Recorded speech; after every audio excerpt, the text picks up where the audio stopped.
اللہ بن عباس رضی اللہ تعالی عنہما روایت کرتے ہیں کہ ابو جہل نے کہا سرکار دو عالم صلی اللہ علیہ وسلم کے بارے میں کہ اگر میں نے اس کو بیت اللہ میں سجدہ کرتے دیکھا تو میں اس کی گردن کچل دوں گا۔ تو آپ صلی اللہ علیہ وسلم کو جب اس کی اطلاع ملی تو آپ صلی اللہ علیہ وسلم نے فرمایا اگر وہ ایسا کرے گا یا اس نے ایسا کیا ہوتا تو فرشتے اسے پکڑ لیتے۔ سورۃ العلق آخری پارہ ہے۔ اللہ تبارک و تعالی نے ابو جہل کے بارے میں آخری آیات نازل کی کہ اس بندے کو دیکھو کہ جو نماز پڑھنے سے روکنا چاہتا ہے، اگر سرکار دو عالم صلی اللہ علیہ وسلم سچے ہیں اور تقوی کا حکم دیتے ہیں تو پھر اس کا کیا خیال ہے کہ یہ اگر اس کام سے جو روکتا ہے تو اس کا انجام کیا ہوگا؟ کیا یہ دیکھتا نہیں کہ اللہ تبارک و تعالیٰ کی ذات دیکھ رہی ہے؟ وہ اللہ کا نبی ہے، اللہ تبارک و تعالیٰ اس کی مدد فرمائیں گے۔ اللہ تبارک و تعالیٰ نے فرمایا لَإِن لَّمْ يَنْتَهِ لَنَسْفَعًا بِالنَّاصِيَةِ، اگر یہ باز نہ آیا تو ہم پیشانی کے بالوں سے پکڑ کر اس کو گھسیٹ لیں گے۔ اللہ کے ہاں تو لشکر کی کمی نہیں، قوت کی کمی نہیں۔ بعض روایات میں موجود ہے کہ آپ صلی اللہ علیہ وسلم کو ابو جہل نے دھمکی دی تھی کہ اگر اب بیت اللہ میں نماز پڑھو گے تو میں اپنے قبیلے والوں کو بلاؤں گا اور آپ کو زبردستی روکیں گے۔ تو آپ صلی اللہ علیہ وسلم نے بھی آگے سے اسے ڈانٹا کہ تو جو کر سکتا ہے کر لے، میرا رب دیکھتا ہے۔ اور ایک روایت میں موجود ہے کہ آپ صلی اللہ علیہ وسلم کے بارے میں اس نے کہا، لوگوں سے پوچھا کہ آپ دیکھتے ہو؟ انہوں نے کہا ہم نے نماز پڑھتے دیکھا ہے۔ اس نے کہا اگر میں نے دیکھا تو میں سجدے میں اس کی گردن کچل دوں گا، مروڑ دوں گا۔ اور ایک روایت میں موجود ہے کہ آپ صلی اللہ علیہ وسلم عبادت کر رہے تھے تو یہ آیا، تو جب یہ آپ صلی اللہ علیہ وسلم کی طرف آگے بڑھا تو الٹے پاؤں پیچھے بھاگا۔ تو لوگوں نے پوچھا کہ تو کہتا تھا کہ میں تکلیف دوں گا، اب الٹے پاؤں پیچھے کیوں بھاگا؟ اس نے کہا میں نے دیکھا کہ آگ کی بڑی بڑی خندقیں ہیں اور کچھ عجیب سی چیزیں ہیں، اگر میں آگے بڑھتا تو وہ مجھے کھینچ لیتی۔ تو اسی کا آپ صلی اللہ علیہ وسلم کی ایک روایت میں موجود ہے کہ اگر وہ میری طرف آگے بڑھتا تو فرشتے اس کے جسم کے ٹکڑے ٹکڑے کر لیتے۔ آپ صلی اللہ علیہ وسلم کی ایک روایت میں موجود ہے۔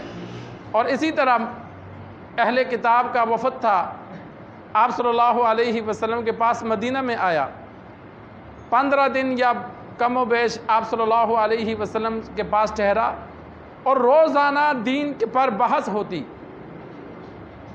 آپ صلی اللہ علیہ وسلم پر اللہ نے سورہ آل عمران کی 80 آیات نازل فرمائیں کہ عیسیٰ علیہ السلام کی والدہ کیسے پیدا ہوئی، عیسیٰ علیہ السلام دنیا میں کیسے آئے، کیسے وقت گزارا، پوری تفصیل اللہ نے بیان کی کہ جو خود نہ تھا دنیا میں آیا وہ خدا کیسے ہو سکتا ہے۔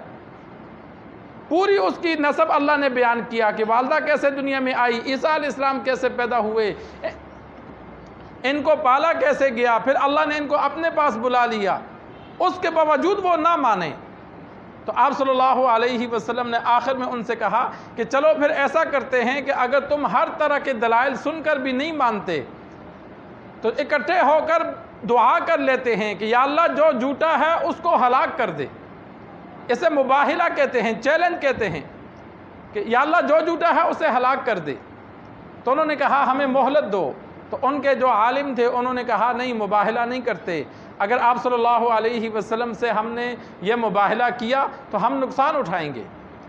آپ صلی اللہ علیہ وسلم سے معذرت کی اور اپنا علاقہ آپ صلی اللہ علیہ وسلم کے حوالے کیا، سالانہ جزیہ دینے کا ارادہ کیا کہ ہم سالانہ آپ کو جزیہ ادا کریں گے۔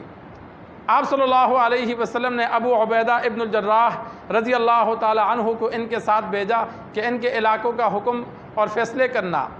تو وہاں بھی آپ صلی اللہ علیہ وسلم نے فرمایا اگر میرا چیلنج یہ قبول کرتے تو یہ گھر نہ پہنچتے کہ اللہ ان کے پورے خاندان تباہ کر دیتا۔ تو انبیاء کے ساتھ اللہ کی مدد ہوتی ہے، نیک لوگوں کے ساتھ بھی اللہ کی مدد ہوتی ہے۔ تو سرکار دو عالم صلی اللہ علیہ وسلم کے بارے میں اللہ نے فرمایا کہ اگر یہ ابو جہل اپنے ارادہ پورا کرنے کے لیے آگے بڑھتا تو میں اس کو پیشانی کے بل گھسیٹ لیتا۔ میں اس کو سزا دے دیتا۔ اب اپنی آنکھوں سے وہ مناظر بھی دیکھے، آپ صلی اللہ علیہ وسلم کی مدد بھی دیکھی، لیکن ایمان لانا قسمت میں نہ تھا، ہدایت اللہ نے دینی ہے، اللہ نے ہدایت نہ دی، ہمیشہ کے لیے جہنم رسید ہوا۔ غزوہ بدر میں مارا گیا، معوذ معاذ رضی اللہ تعالی عنہما نے اس کو قتل کیا۔ آپ صلی اللہ علیہ وسلم نے غزوہ بدر کے بعد پوچھا ابو جہل کا کیا بنا؟ عبداللہ بن مسعود رضی اللہ تعالی عنہ صحابی رسول ہیں، وہ گئے، انہوں نے دیکھا کہ ابو جہل شدید زخمی پڑا ہے، انہوں نے اس کو داڑھی سے پکڑا اور کہا تو ابو جہل ہے؟ اس نے کہا ہاں میں ہی ہوں، لیکن مجھے افسوس ہے کہ مجھے کسانوں نے، مدینہ والے کھیتی باڑی کرتے تھے، کہ عام لوگ ان کو سمجھا جاتا تھا کہ مجھے ان عام کسانوں نے قتل کیا، کاش کہ کوئی بہادر قتل کرتا۔ کلمہ پھر بھی نہیں پڑھا، پھر بھی تکبر کہ مجھے کوئی بڑا بندہ قتل کرتا تو یہ میری ذلت نہ ہوتی، کہ بہادر تو لڑتے ہوئے مارے جاتے ہیں، لیکن اللہ نے ذلت دی کہ بچوں کے ہاتھوں سے اللہ نے قتل کروایا۔ دو چھوٹے بچے تھے، انہوں نے، ایک نے گھوڑے کی ٹانگیں کاٹی، دوسرے نے ابو جہل پہ وار کیا، تو پھر عبداللہ بن مسعود رضی اللہ تعالی عنہ نے اس کی گردن کاٹ دی۔ ابھی سانس باقی تھے، توبہ نہیں کی، کلمہ نصیب نہیں ہوا، تو انہوں نے گردن کاٹ دی اور سرکار دو عالم صلی اللہ علیہ وسلم کو اطلاع دی کہ یا رسول اللہ اس کا یہ انجام ہوا۔ تو یہ مکہ میں آپ صلی اللہ علیہ وسلم کو جو تکالیف دیتے تھے اس کا اس صورت میں اللہ نے ذکر کیا۔ اللہ سے دعا ہے اللہ ہمیں دین سیکھ کر، سمجھ کر عمل کرنے کی توفیق عطا فرمائے۔